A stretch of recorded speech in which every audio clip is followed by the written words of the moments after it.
The very word secrecy is repugnant in a free and open society, and we are, as a people, inherently and historically opposed to secret societies, to secret oaths, and to secret proceedings.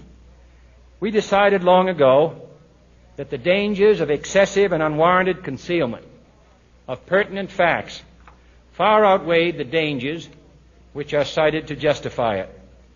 Even today, there is little value in opposing the threat of a closed society by imitating its arbitrary restrictions. Even today, there is little value in ensuring the survival of our nation if our traditions do not survive with it. And there is very grave danger that an announced need for increased security will be seized upon by those anxious to expand its meaning to the very limits of official censorship and concealment. That I do not intend to permit to the extent that it's in my control. And no official of my administration, whether his rank is high or low, civilian or military, should interpret my words here tonight as an excuse to censor the news, to stifle dissent, to cover up our mistakes, or to withhold from the press and the public the facts they deserve to know. For we are opposed around the world by a monolithic and ruthless conspiracy that relies primarily on covert means for expanding its sphere of influence, on infiltration instead of invasion, on subversion instead of elections, on intimidation instead of free choice, on guerrillas by night instead of armies by day. It is a system which has conscripted vast human and material resources into the building of a tightly knit, highly efficient machine that combines military, diplomatic, intelligence, economic, scientific, and political operations. Its preparations are concealed, not published. Its mistakes are buried, not headlined. Its dissenters are silenced, not praised. No expenditure is questioned, no rumor is printed, no secret is revealed. No president should fear public scrutiny of his program, for from that scrutiny comes understanding, and from that understanding comes support or opposition, and both are necessary.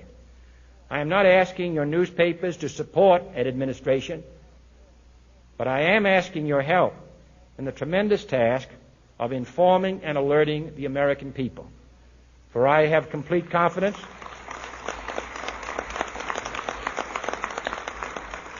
in the response and dedication of our citizens whenever they are fully informed.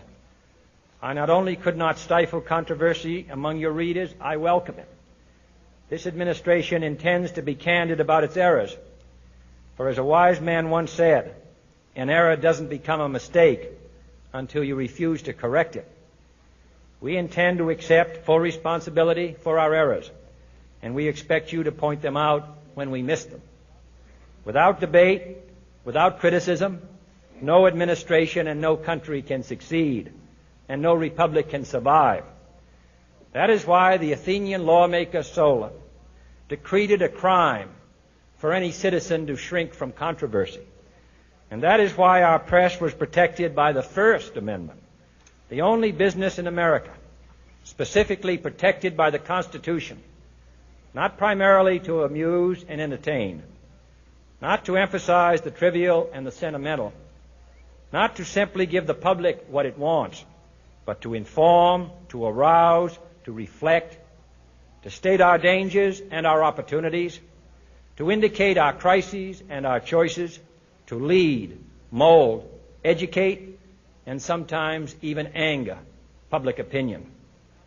This means greater coverage and analysis of international news, for it is no longer far away and foreign, but close at hand and local. It means greater attention to improved understanding of the news, as well as improved transmission.